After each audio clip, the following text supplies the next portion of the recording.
ये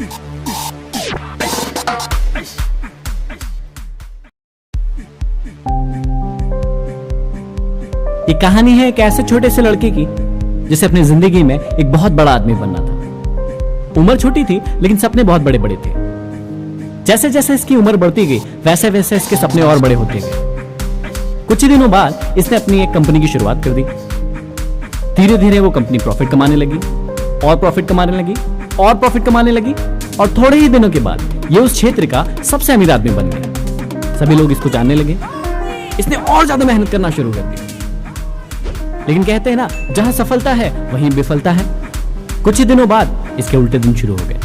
कहते हैं ना, यदि घड़ी में 12 बजा है मतलब दोनों कांटे ऊपर है तो दोनों कांटे नीचे भी आएंगे, 6:30 भी बजेगी। उसी प्रकार इसके साथ हुआ।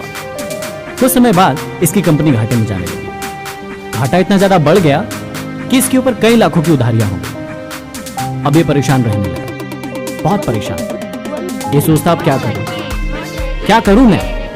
कई सारे उधार लेने वाले लोग रोज इसके घर आने लगे, इसे परेशान करने लगे कि यदि पैसा नहीं दिया तो तुम्हें मार देंगे। फिर फाइनली इसने एक दिन सोचा कि यदि मैं रहूंगा ही नहीं तो फिर किस बात का टेंशन। इसने आत्महत्या करने के बारे में सोच लिया। एक गार्डन में जाकर बैठ गया और खूब जोर जोर से रोने लगा कि अब मैं क्या करूं, क्या होगा मेरा। और आत्महत्या करने के बारे में सोचने लगा कि कैसे मरूं।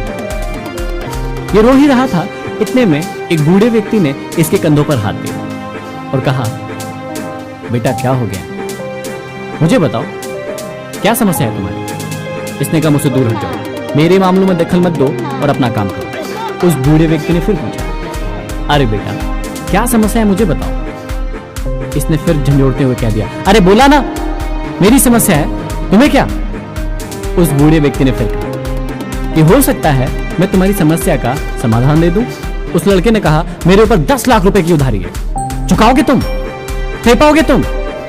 अरे जाओ जाओ अपना काम करो। उस बूढ़े व्यक्ति ने मुस्कुराते हुए अपनी कोट की एक जेब में हाथ डाला और एक चेक बुक निकाली और कहा, 10 लाख रुपए ये लो। उस व्यक्ति ने चेक साइन किया और उस लड़के को दे दिया। अब लड़का आश्चर्य में पड़ गया कि ये व्यक्ति मुझे क्यों इतने पैसे दे रहा है। उसने कहा, नहीं नहीं मैं तुमसे नहीं ले सकता। उस बूढ़े व्यक्ति ने कहा, नहीं नहीं रख लो। उस व्यक्ति ने कहा, अरे नहीं नहीं आप तो मुझे जानते भी नहीं हो, फिर मेरी मदद क्यों कर रहे हो।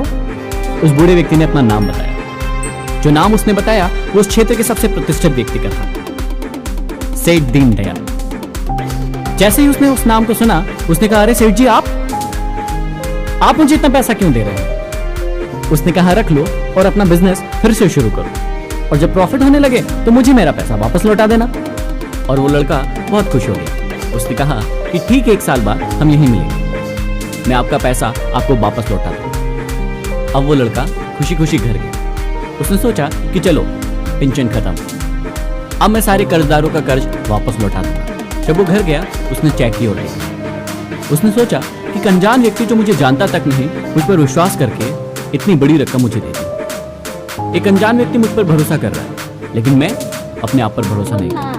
उसने फिर ये निर्णय लिया कि अब मैं इस चेक का इस्तेमाल नहीं करूंगा। उसने अपने आप से कहा कि मैं फिर से मेहनत करूंगा, फिर से अपने पैसे कमाऊंगा, फिर से अपनी मंजिल को पाऊंगा। उसने वही किया। उसने उस चेक को संदूक में रख दिया और मेहनत करना शुरू कर दिया। देखते ही देखते उसकी कंपनी फिर से खड़ी हो गई। उसके एम्प्लॉय वापस आ गए, उसका सारा कर्ज चूक गया और 1 साल हो गया।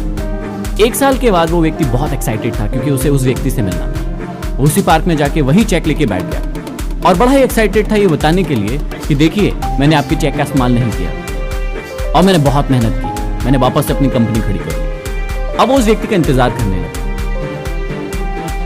1 घंटा बीत गया, 2 घंटा बीत गया, 3 घंटा बीत गया, लेकिन वो व्यक्ति नहीं आया। कुछ ही देर बाद उसने देखा कि वो व्यक्ति सामने से आ रहा है। वो बहुत एक्साइटेड हो गया उसे बताने के लिए कि मैंने आपके चेक का इस्तेमाल नहीं किया, मैंने अपने आप पर विश्वास किया और मैंने खूब मेहनत की और आज इस मुकाम पर। जैसे जैसे वो व्यक्ति आगे बढ़ते गया उसका एक्साइटमेंट और बढ़ते गया और बढ़ते गया और बढ़ते गया। लेकिन थोड़ी देर बाद ये क्या, पीछे से एक एम्बुलेंस आई और उसमें से कुछ लोग उतरे और उस व्यक्ति को पकड़ा, फ्रैक्चर पर लटाया और ये ले जा रहे हैं। उसने आवाज लगाई, अरे छोड़ो छोड़ो छोड़ो, ये क्या कर रहे हो, यही शहर के सबसे बड़े सेठ है, यही शहर के सबसे बड़े धनी व्यक्ति है। इस बात पर कंपाउंडर ने कहा कि अरे कौन सा सेट, ये कोई सेट वेट नहीं है, ये तो पागल खाने से भागा हुआ एक पागल है। क्या इसने तुम्हें एक चेक दिया जिसमें इसने कुछ अमाउंट भरा? उसने कहा हाँ। तो उसने कहा ये कोई सेट वेट नहीं है, ये सभी को ऐसे चेक बांटता रहता है। अब उस व्यक्ति को बहुत बड़ा झटका, बहुत बड़ा झटका कि यदि उस दिन वो अपने आप पर भरोसा ना करके और उस चेक का इस्तेमाल करता तो क्या होता। सोचिएगा, उस व्यक्ति ने अपने आप पर भरोसा किया और आज फिर से वो इस मुकाम पर पहुंच गया। ऐसे ही हम सभी को भी अपने ऊपर भरोसा करना चाहिए, अपनी मंजिल को पाने के लिए, सिर्फ अपने आप पर। तो शायद आपको मेरी कहानी का मैसेज समझ में आया। Believe in yourself, be yourself. इसी प्रकार के और मजेदार वीडियोस देखने के लिए हमारे YouTube चैनल को सब्सक्राइब कीजिए।